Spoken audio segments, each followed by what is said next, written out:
Hello, hello. Dito na naman si Teacher Mayet, ang iyong Waray Nun Math Tutor. So, meron na naman tayong sasagutan dito, no? So, meron tayong given problem here, which is a parallelogram love. No? So, meron na siyang given value of its sides. No? So, since ang mayaon given value is its sides, meaning our topic is all about solving for sides of a parallelogram. So, paano ba ang mag-solve ng sides ng isang parallelogram? So, yun yung a-answeran natin. Okay, so ano ba ang hahanapin natin? Una, value ni x. Ano? So, ano ba talaga ang value ni x? Pangalawa, value of y. Pangatlo is the line segment LO, then line segment LE, then line segment OV, at saka yung perimeter ng love parallelogram natin. Okay, so just seeing the given, so meron na agad tayong aanseran. So, pwedeng magsagot agad tayo kahit di na tayo mag-solve. So, ano yun? Of course, very good. That is the line segment LO. So, bakit? Bakit pwede natin answeran agad si line segment LO? Okay, very good. Kasi si line segment EV at saka si line segment LO are opposite sides. If they are opposite sides, and this is a parallelogram, so they are congruent. If they are congruent, they are equal. So kung si EV is 19, pero si LO, very good, also 19. So basan, di rin nakit mag-solve. So nga dinakit kay x. Balikit kay x. So, paano natin mahanap ang value ni x?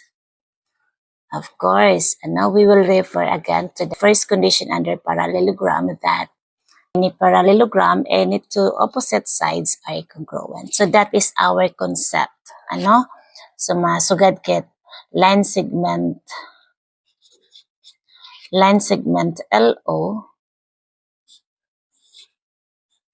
is congruent to line segment EV. So this is our concept. So with this concept, we can now formulate an equation. So papalitan lang natin si congruent ng equal. Then copy. So line segment LO is equal to line segment EV. Okay, so this is now our mathematical equation. So with this, we can now solve for the x. Okay, what is the given value of line segment LO? Line segment LO is 2x plus 5. Line segment EV is 19. Okay, so usually, ang ginagawa natin, so kung nag-solve tayo ng may variable, so naiwan natin sa left side of the equation yung may variable. Ano yung may variable? Si 2x. So, maiwan natin si 2x sa left side of the equation. Then, copy 19. Ita-transpose natin si positive 5 going to the right side of the equation. So, transposing positive 5 will, yes, very good, will reverse its sign. Positive 5 will become negative 5. Okay, then copy si 2x. What is 19 minus 5? That is, very good, 14. Then, since we are solving for x, dapat x lang nandyan, or ang gusto lang katabi ni x is si 1. So, si x loyal kay 1. So paano natin gagawing 1 si 2? Paano? Okay, so we just divide to both sides of the equation para maging 1 si 2. So, or we just cancel it out. Or 2 divided by 2 is 1. Ayan, 1 na siya. 1 times x is x. So, tinatago ni x si 1. So, what is 14 divided by 2? Or what is half of 14? Of course, very good. That is 7. Okay. So, value of x is, 7. Yan.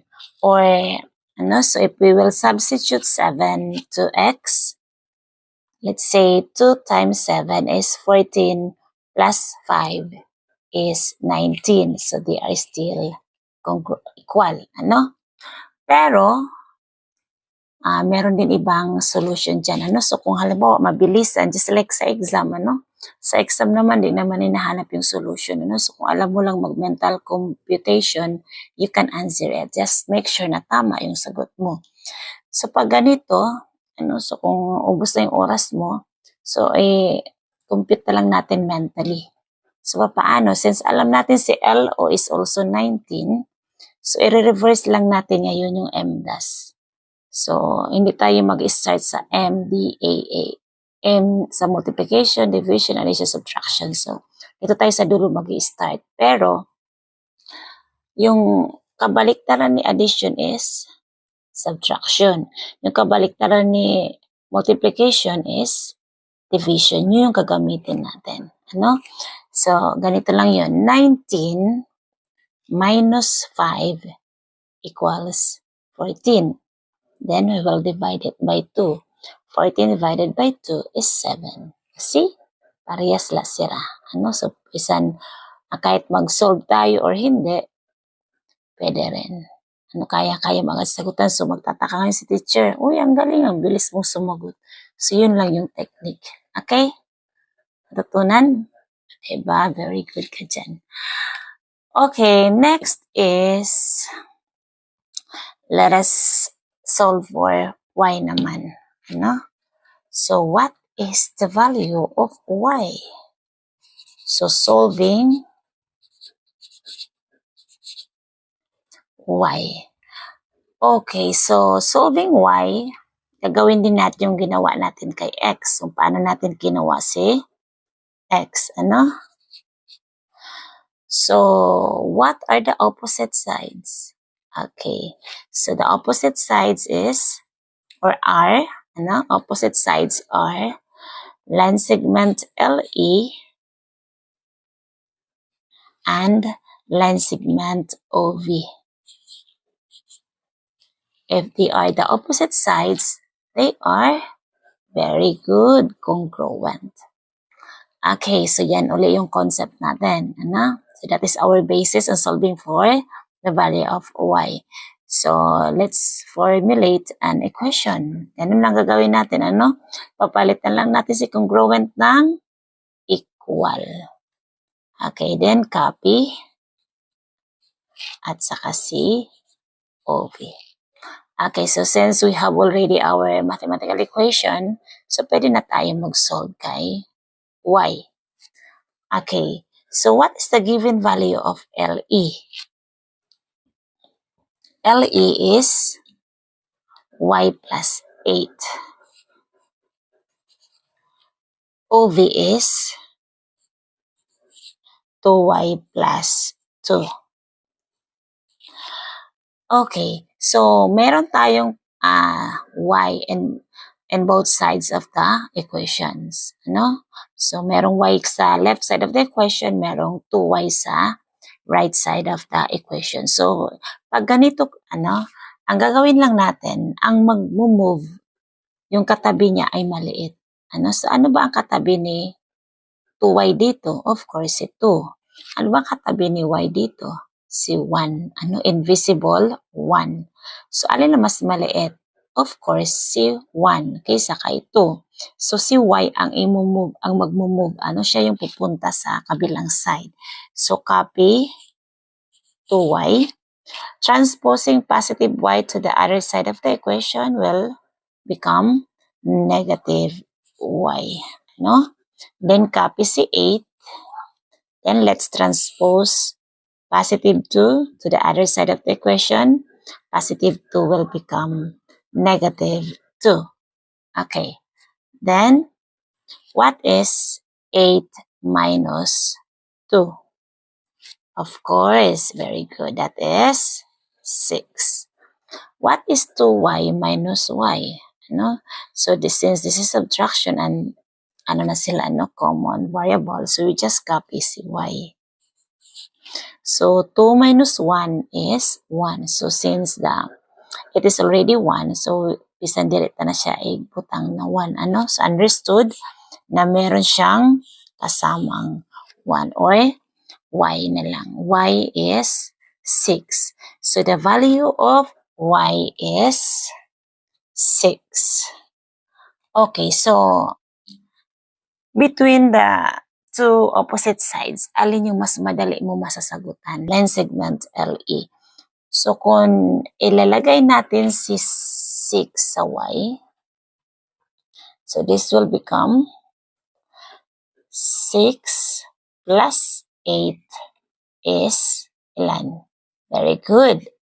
14. Ano?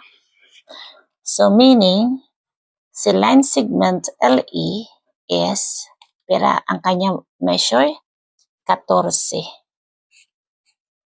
Of course, kung 14 si LE, pera man si OV. Very good. Also, 14. Pero, papaano siya? Patunayan natin na 14 talaga siya.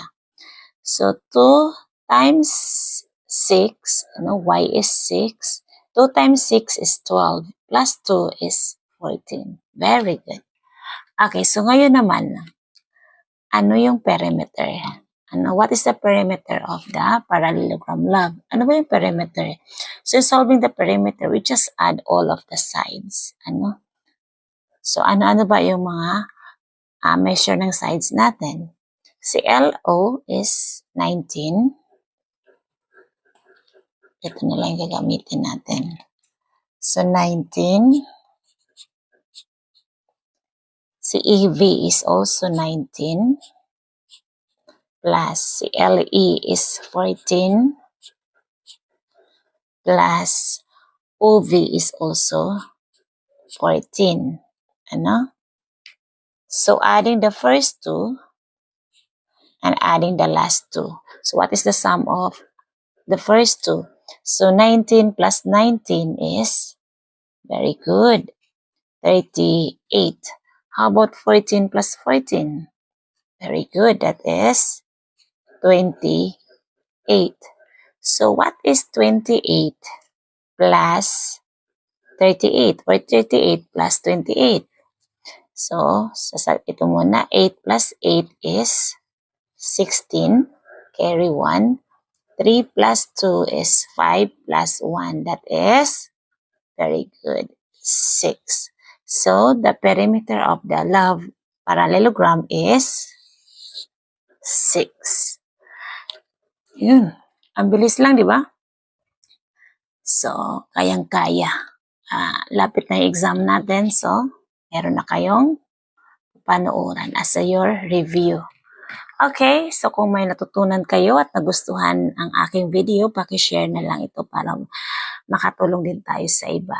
At para laging updated sa mga bago kong video na i-upload, paki-follow nyo na rin yung page ko. Ano yung page ko? Waraynon Math Tutor. Okay, thank you. Bye-bye.